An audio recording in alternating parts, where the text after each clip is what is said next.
નમસ્કાર વિદ્યાર્થી મિત્રો.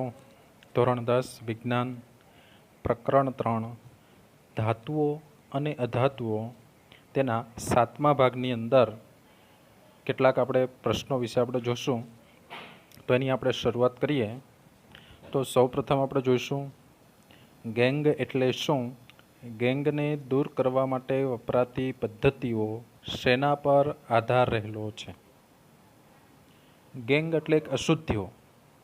આ અશુદ્ધિઓને દૂર કરવા માટેની પદ્ધતિઓ એનો આધાર છે એ શેના ઉપર છે એના વિશે આપણે સમજવાના છીએ. તો હવે આપણે જોશું કાચી ધાતુમાં તત્વ એકલું હોતું નથી, પરંતુ તેમાં વધુ માત્રામાં માટી, રેતી તથા અનિચ્છનીય પદાર્થો પણ અશુદ્ધિ સ્વરૂપે હોય છે. આવી અશુદ્ધિઓને ગેંગ કહેવામાં આવે છે. તો ગેંગ એટલે શું? તો કે કાચી ધાતુઓ જે જમીનમાંથી આપણને મળી આવે છે, આ કાચી ધાતુઓ છે એમાં કોઈ એક પર્ટિક્યુલર તત્વ એકલું ના હોય, પરંતુ તેની અંદર સાથે સાથે માટી હોય, રેતી હોય, તેમજ જરૂર ન હોય એવા પદાર્થો પણ અશુદ્ધિ સ્વરૂપે રહેલા હોય છે. આવી બધી અશુદ્ધિઓ એને ગેંગ તરીકે ઓળખવામાં આવે છે. આ ગેંગને દૂર કરવા માટે વપરાતી પદ્ધતિઓનો આધાર ગેંગ અને કાચી ધાતુના ભૌતિક અથવા તો રાસાયણિક ગુણધર્મ વચ્ચે રહેલા તફાવત પર રહેલો છે.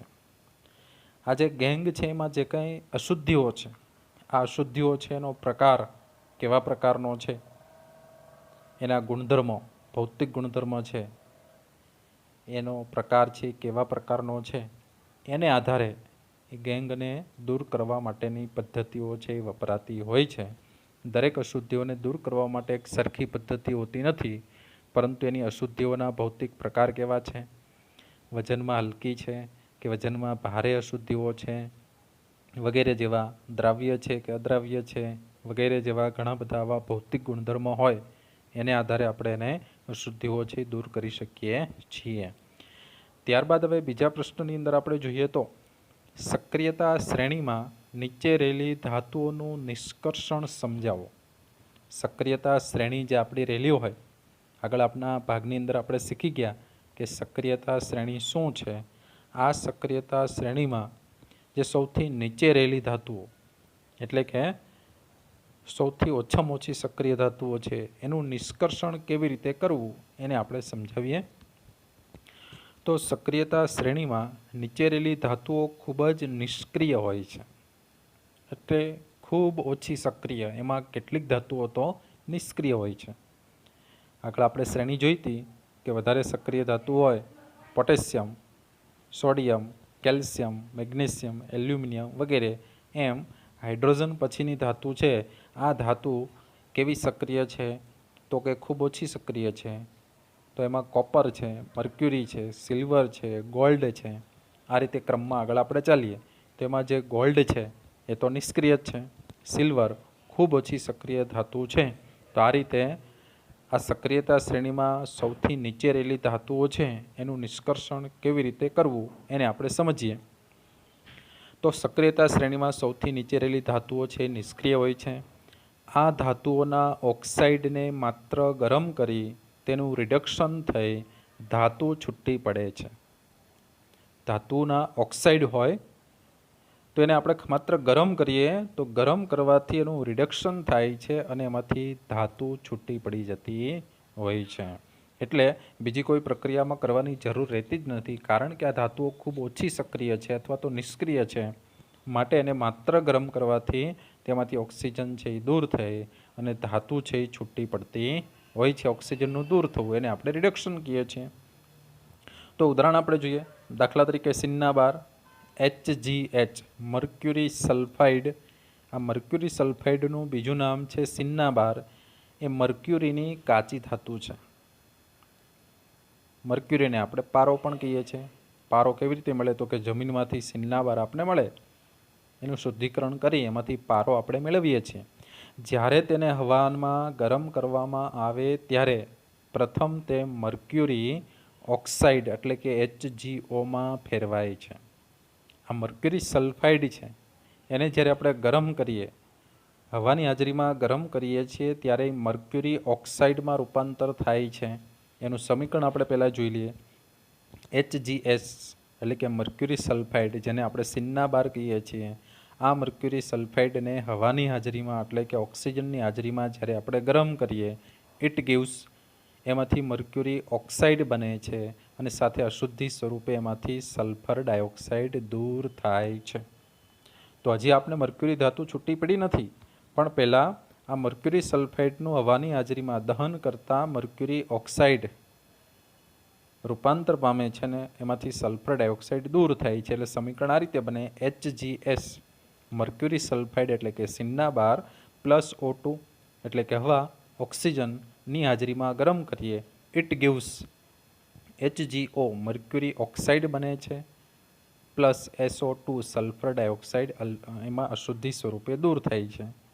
હવે આપણે શું કરશું કે મર્ક્યુરી ઓક્સાઇડમાં રૂપાંતર થયા પછી આ મર્ક્યુરી ઓક્સાઇડને વધુ ગરમ કરતાં તે મર્ક્યુરીમાં રિડક્શન પામે છે, એટલે કે એમાંથી મર્ક્યુરી ધાતુ છૂટી પડે છે. મર્ક્યુરી ઓક્સાઇડ HgO, આ મર્ક્યુરી ઓક્સાઇડ છે એને ફરી પાછું વધારે આપણે ગરમ કરીએ ત્યારે એમાંથી ઓક્સિજન દૂર થાય, એટલે કે રિડક્શન પ્રક્રિયા થાય અને એમાંથી મર્ક્યુરી ધાતુ એટલે કે પારો એમાંથી છૂટો પડતો હોય છે. તો આ રીતે મર્ક્યુરી ઓક્સાઇડને જ્યારે વધારે આપણે ગરમ કરીએ ત્યારે એમાંથી ઓક્સિજન દૂર થાય અને રિડક્શન પ્રક્રિયાને અંતે એમાંથી મર્ક્યુરી ધાતુ એટલે કે Hg ધાતુ છે એમાંથી છૂટી પડતી હોય છે. તેનું સમીકરણ HgO, ઇટ ગિવ્સ ગરમ કરતાં Hg એટલે કે મર્ક્યુરી પ્લસ O2 એટલે કે ઓક્સિજન એમાંથી છૂટો પડે છે. તો આ રીતે એનું સંતુલન પણ કરવું જરૂરી છે. આ મર્ક્યુરી સલ્ફાઇડની આગળ આપણે 2 મૂકીએ છીએ, ઓક્સિજનની આગળ 3 મૂકીએ છીએ, મર્ક્યુરી ઓક્સાઇડની આગળ 2 મૂકીએ છીએ અને સલ્ફર ડાયોક્સાઇડ છે એની આગળ આપણે 2 મૂકીએ છીએ, ત્યારે આ પ્રક્રિયાનું સંતુલન થતું હોય છે. એ જ રીતે બીજી પ્રક્રિયા, મર્ક્યુરી ઓક્સાઇડ HgO એની આગળ આપણે 2 મૂકીએ, મર્ક્યુરીની આગળ 2 મૂકીએ ત્યારે એનું પણ સંતુલન થતું હોય છે. તો અહીંયા સિન્નાબાર એટલે કે મર્ક્યુરીની જે કાચી ધાતુ છે મર્ક્યુરી સલ્ફાઇડ, એમાંથી મર્ક્યુરી કેવી રીતે મેળવાય એના વિશે આપણે જોયું. આ જ રીતે આપણે એક બીજું ઉદાહરણ લેવાનો પ્રયત્ન કરીએ તો આ જ પ્રમાણે કોપર કે જે કુદરતમાં Cu2S કોપર સલ્ફાઇડ સ્વરૂપે તેના અયસ્ક એટલે કે કાચી ધાતુ તરીકે આપણને મળી આવે છે, તો એને આપણે ગરમ કરવાથી નીચે મુજબ કોપર ધાતુ આપણે એમાંથી પ્રાપ્ત કરી શકીએ છીએ. તો કોપર કેવી રીતે મેળવાય? કોપરની સક્રિયતા પણ ખૂબ ઓછી છે. તો કોપરની સક્રિયતા ખૂબ ઓછી છે એટલે આ જમીનમાંથી મળતું કોપર કે જેને આપણે Cu2S કહીએ છીએ, કોપર સલ્ફાઇડ કહીએ છીએ, આ કોપર સલ્ફાઇડ જમીનમાંથી મળે એ કોપરની અયસ્ક એટલે કે કાચી ધાતુ છે. તો કોપરની સક્રિયતા ઓછી હોવાથી આ કોપર સલ્ફાઇડને ગરમ કરવાથી આપણે કોપર ધાતુ કેવી રીતે મેળવીએ એના સમીકરણ આપણે જોઈએ. તો જમીનમાંથી આપણે મળતું Cu2S કોપર સલ્ફાઇડ, આ કોપર સલ્ફાઇડ છે એને હવાની હાજરીમાં જ્યારે આપણે ગરમ કરીએ છીએ ત્યારે એમાંથી Cu2O એટલે કે કોપર ઓક્સાઇડ બને છે. કોપર સલ્ફાઇડમાંથી કોપર ઓક્સાઇડ બને છે અને સાથે એમાંથી સલ્ફર ડાયોક્સાઇડની અશુદ્ધિ દૂર થાય છે. કોપર ઓક્સાઇડ બન્યું અને સલ્ફર ડાયોક્સાઇડની અશુદ્ધિ દૂર થઈ. સમીકરણ આ રીતે બતાવી શકાય, Cu2S copper sulphide plus O2 એટલે કે oxygen, it gives Cu2O copper oxide બને છે પ્લસ SO2 એટલે કે સલ્ફર ડાયોક્સાઇડ એમાંથી મુક્ત થાય છે. તો અહીંયા એનું સંતુલન કરવા પણ કોપર સલ્ફાઇડની આગળ 2 મૂકીએ, ઓક્સિજનની આગળ 3 મૂકીએ, કોપર ઓક્સાઇડની આગળ 2 મૂકીએ અને સલ્ફર ડાયોક્સાઇડની આગળ આપણે 2 મૂકીએ છીએ ત્યારે એ પ્રક્રિયાનું સંતુલન થાય છે. હજુ આપણે કોપર ધાતુ છૂટી પડી નથી, પરંતુ કોપર ઓક્સાઇડ મળે છે. હવે આ કોપર ઓક્સાઇડ છે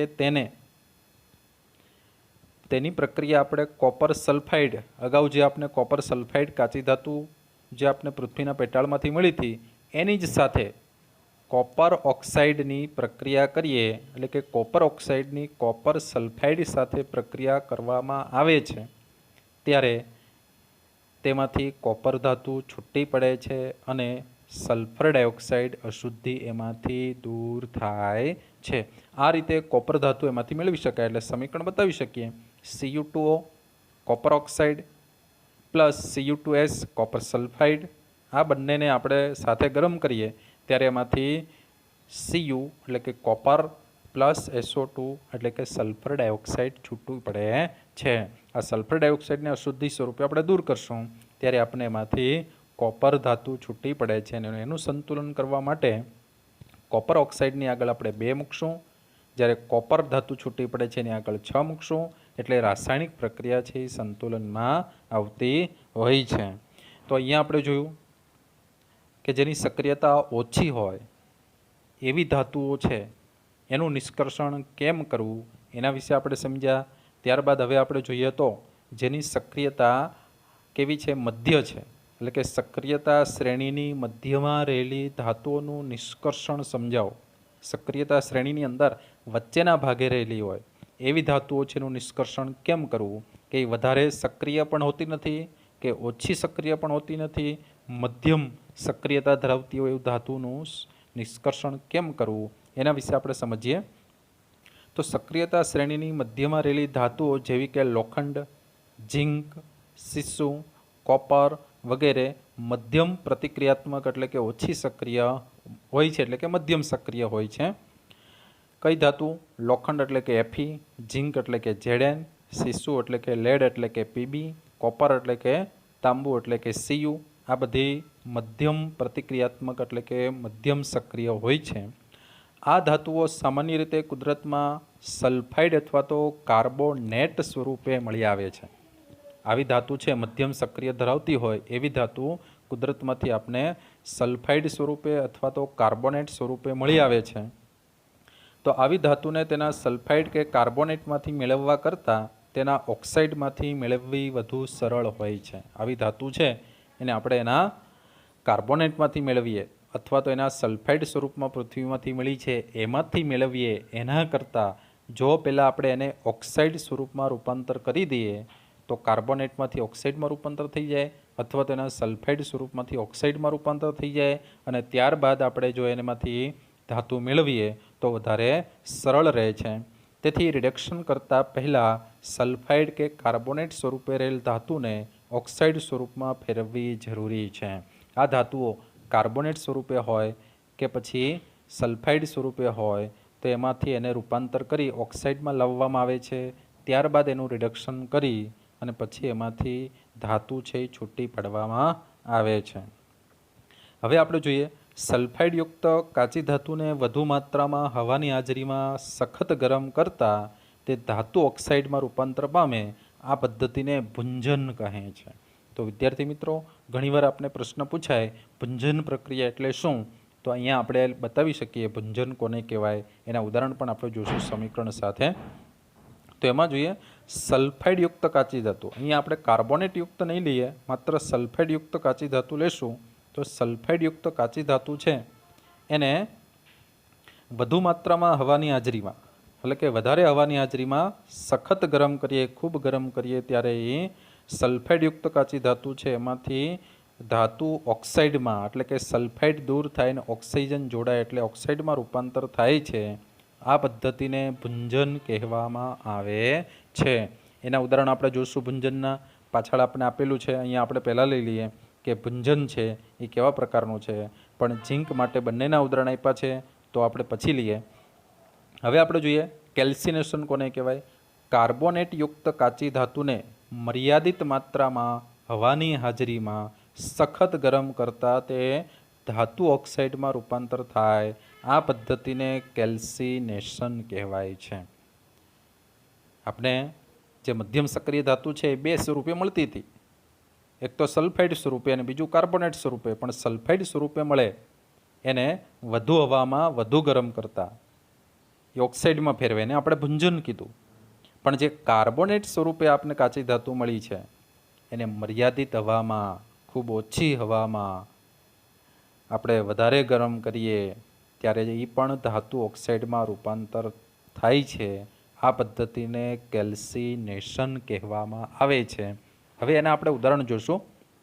દાખલા તરીકે ઝીંકની અયસ્ક માટે ભુંજન અને કેલ્સિનેશનની પ્રક્રિયાઓ નીચે પ્રમાણે દર્શાવી શકીએ કે ઝીંક છે એની કાચી ધાતુ પછી ઝીંક સલ્ફાઇડ સ્વરૂપે હોય કે ઝીંક કાર્બોનેટ સ્વરૂપે હોય, તો એમાં ભુંજન અને કેલ્સિનેશન પ્રક્રિયાઓ કેવા પ્રકારની થાય એના વિશે જોશું. તો ભુંજન પ્રક્રિયા તો એ ઝીંક સલ્ફાઇડ છે એમાંથી ઝીંક ઓક્સાઇડમાં ફેરવવાની પ્રક્રિયાને ભુંજન કહેવાય. તો આપણને જે ઝીંક સલ્ફાઇડ જમીનમાંથી મળી આવી છે એને વધુ પ્રમાણમાં હવાની હાજરીમાં વધુ ગરમ કરીએ ત્યારે ઝીંક ઓક્સાઇડમાં રૂપાંતર થાય છે અને સલ્ફર ડાયોક્સાઇડ અશુદ્ધિ સ્વરૂપે દૂર થાય છે. આ પ્રક્રિયા ભુંજન. તો સમીકરણ ZnS plus O2 it gives ZnO plus SO2. સંતુલન કરવા માટે આગળ આપણે ઝીંક સલ્ફેટની આગળ 2 મૂકીએ, ઓક્સિજનની આગળ 3 મૂકીએ, ઝીંક ઓક્સાઇડની આગળ 2 મૂકીએ અને સલ્ફર ડાયોક્સાઇડની આગળ 2 મૂકીએ ત્યારે આ ભુંજન પ્રક્રિયા સંતુલિત થાય છે. એ જ રીતે કેલ્સિનેશન એટલે કે ઝીંક જ કાચી ધાતુ સ્વરૂપે આપણે ઝીંક કાર્બોનેટ સ્વરૂપે જમીનમાંથી મળી આવી હોય, તો આ ઝીંક કાર્બોનેટ છે એને આપણે ઓછી હવામાં, મર્યાદિત હવામાં વધારે ગરમ કરીએ છીએ ત્યારે એમાંથી ઝીંક ઓક્સાઇડમાં રૂપાંતર થાય છે અને એમાંથી કાર્બન ડાયોક્સાઇડ છૂટવો પડે છે. તો સમીકરણ રહેશે ZnCO3 zinc carbonate it gives ZnO zinc oxide plus CO2 એટલે કે કાર્બન ડાયોક્સાઇડ.